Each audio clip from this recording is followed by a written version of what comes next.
खुरुमजरी हौजी नुंथिनगी पुंग अनि ताखिबगा लोइनाना story collection YouTube channel बु मियेंग ताबिरिबा पुनमकु तराना उक्सरी अहांबदा मरुबा पाउ पिजरी कोकी जो आर्म ग्रुप का गवर्नमेंट का वारी सानखरे लान मनुंगदा मांगखिबा सिंगी लंगला लंजिन पुथोकपियु इमुंग मनुंगसिंग मोरेदा थाव पुसिनबा होनरबा गाड़ी मंगा फारे Trongloubi की तमथीरबा thoudokta leikhidraba angang ani की hakchang leiron chnkhre government da demand ani taksin khare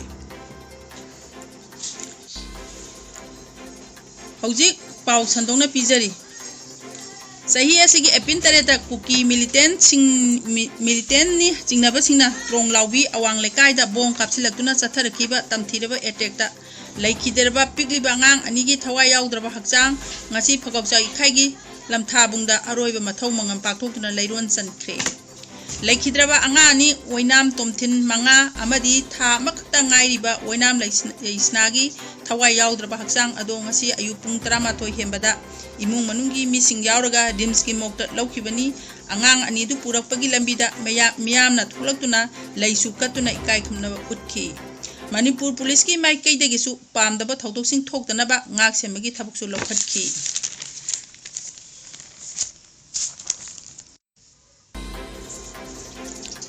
Trongloubi awang lekai da yumda hongnabi matungina laitingi oiba mathau mangam pangthokhi thoram aduda miyamna leikhidraba anga anida leisu katpada moirang ACG MLA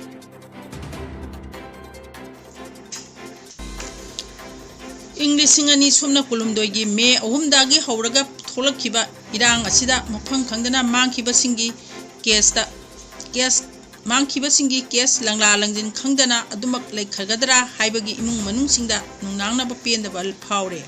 makhogi mangkiba masa masu amadi mapurobagi langla langjin puthopiu government na kaujkhini haiba matagum tumina leisimba tawbiganu haina irang asida mafang khangdraba mangkhraba imung manung singi maikai degi phongdoragli ngasi Manipur place club ta thogliba lan asigi manungda mangkhraba mioi kunthama thoi mi kunthama thoi gi imung manung singa paumi singa unabada khumbong bazar dagi atom ongbi kabita na hai English singani sumna kulumdoigi me tarukta maki mapureba atom samarendra sangai thengi Olympian Park maya dagi mafang khangdana mangkhibani irang asi hayengdi sahi ahum purap mapung pharagani maki mapurobagi langla langjindi hojiksu aduma khangdana leiri CBI da mahaki mapurobagi case asi sinakhare haiba wafam government gi maikai degi phongdokpa lei adubu mapurobagi case ase CBI na tasengna sinabirabra haiba se chamamnaba lei CBI da sinaba tarabadi makhoigi maikai degi case asigi investigation tokpham thokpani CBI gi team amata nomata makhoigi yumda laktuna wahang pahung torbasu leite masina mapurobagi case ase CBI da sinadabra haibagi singnaba poi Mahana hai lalasida mangkhibasi mi yami mangkhibasing asi loinamak langla langjing khangdana leiri haujikti mangkhibasing asigi matangda wafam amata panakhidre government chu tumina adumo leisimbagi matau uli mangkhibasing asi asumna adumak nomagi akaw parei chnkhraga tuksakhini haibagi matagum leiba se nungnangba poi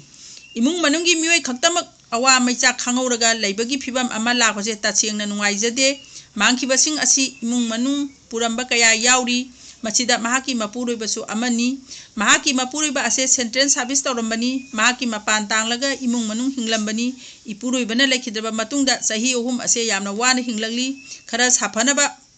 mahangna mapurobagi mahuta thambak changnanaba honabasu death certificate leitabana yadre mari leinabada death certificate pinaba hairuba matamdasu sahi tare ngayu hairakle aikhoi kadai digi charga hingadawribano Mahana makata ki government gi maikai digi mangkhibasing asigi compensation oina lupa lakh 10 pibagi wafam pali mi gi punsigi mamal ase lupa lakh 10 adu piraga yarabra thabak tawjaramba singsu mahutta thabak changnanaba honabadasu death certificate leitabana changba yadre asigumba khudong chadaba awaba kaya asi imung manung sina mayoknaraga leiri government dagi hojik phawa mateng amata phangbasu leitri miyangi mifam ihauna singbadasu mangkhibasing asigi matangda panakhidre government su tumina leisin khare mangkhibasing asigi langla langjin puthongnaba honabada lamdam asigi CSO sing amadi miyamna su mateng pangbiu government su tumina leisimagi mahuta lehoriba imung manunggi awaba asigi matangda su khanabiu haina kabitana irang asida mangkhiba imung manung singi mahu sinduna apin tauki मेदी थौरम पांथोक्तुना demand कया पुखतखरे Manipur government की सिंगमी employee अमसुंग pensioner सिंगी apex body एतुक अमसुंग MGO की अपुनबा जॉइंट एडमिनिस्ट्रेटिव काउंसिल JAC न सिंदुना काउंसिल असिगी बाबूपरादा लेबा ऑफिसता मेदी की थौरम पांथोकरे हाइरी थौरम की मनुंग चना एमतुक अमदी MGO की मतम अमदा थौपुरंबा लाइवोइखरबा सिमी एम्प्लॉई अमसुंग पेंशनर सिंगी मफमदा हाइकल लेकत तंकी हाइरी सरुक याखिबा सिंगी मरक्तगी तुंगा तुंगा बहिरम सिंग पुखतुना कुपना खना नैनखी खनखी बहिरम सिंगदा थांगजन मिकी सुति ककबा सेंक्शन पोस्ट लिसिंग निफुनिपान मेंसिनबा MPSC न लौबा एग्जाम सिंग रिजल्ट पुथोपा अमसुंग निपान सुबा पे कमीशन की सेम साबा यावरी अमरोमदा all India trade union Congress Manipur state committee न सिंधुना मेदे की थौरम थासिगी अमदा इम्फाल की इराबा बाबन पांथोकरे हाइरी थौरम अदुदा मणिपुर की नेशनल हाईवे अनिदा हाईवे प्रोटेक्शन फोर्स थमु मणिपुर की हौजिक थोलिबे इरांग खुदक्ता लोइसिंदुना अवांगबा थाक्ता इंग तप्पा स्टेल अमा वेहेलु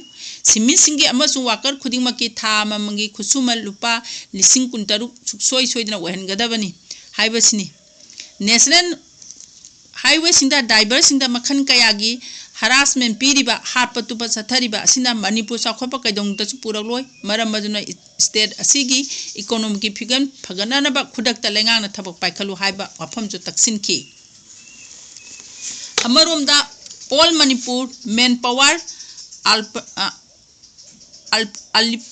अलिफेटमेंट सेंटर अमुक मणिपुरना मालेंगी सिंगी नुमित इरेंबुंग कालिका सिंखोंग सेलोई लंगमाई नोंमाई सिंग द पांथोक्तुना लमतु सेंबगा लोइना उपांबी कया थाखरे हाइरी अमरोमदा था असिगी अमदा यूनाइटेड लेबर ऑर्गेनाइजेशन मणिपुर उलोमना सिंधुना उरिपो बर्मापुर लेकाइदा लेबा ऑर्गेनाइजेशन असिगी ऑफिसता मालेमगी सिंगमी सिंगी नुमि पांथोखरे थौरम अदुदा खंगलई सिलुप मणिपुर खासिल गी president Chonkham Joy Kumar federal students Kanglaipa की प्रेसिडेंट कांगुजम अमरजीत उलौ की प्रेसिडेंट मोरांगथेन धीरेन कंगलै पना की लौमी सिंह थौमी सिंह लोइनना उलोंग की वाकर सिंह सरुक याखी नुमित असिगा मरी लेनना उलोमना हौखिबा एपेन कुंतरेदगी मणिपुर मफम कयादा लेबा थबक सुफम सिंह हक्थेंगना चतुना सिंगमी सिंगी खुदोम पोत तंबगा लोइनना आसा थक चामिनदुना सिंगमी सिंगु पुनिंग थगपगा लोइनना इकाय खुमनबा उठखी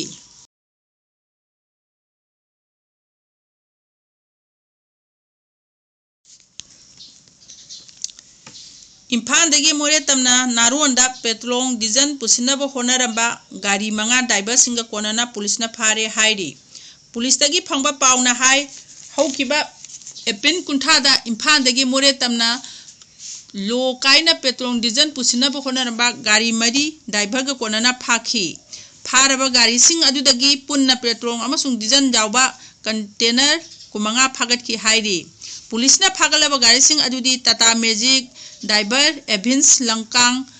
कुलुमदोय न्यू लंकांग खुंताक Chandel district eco van driver अमदी अब्बास खान 94 संगाई युमफम part 2 Thoubal district eco van driver दंगसंवा कौंसिल पिपाचुम 53 नुंगौरोक चांदेन डिस्ट्रिक्ट अमसुंग इको वैन ड्राइवर MD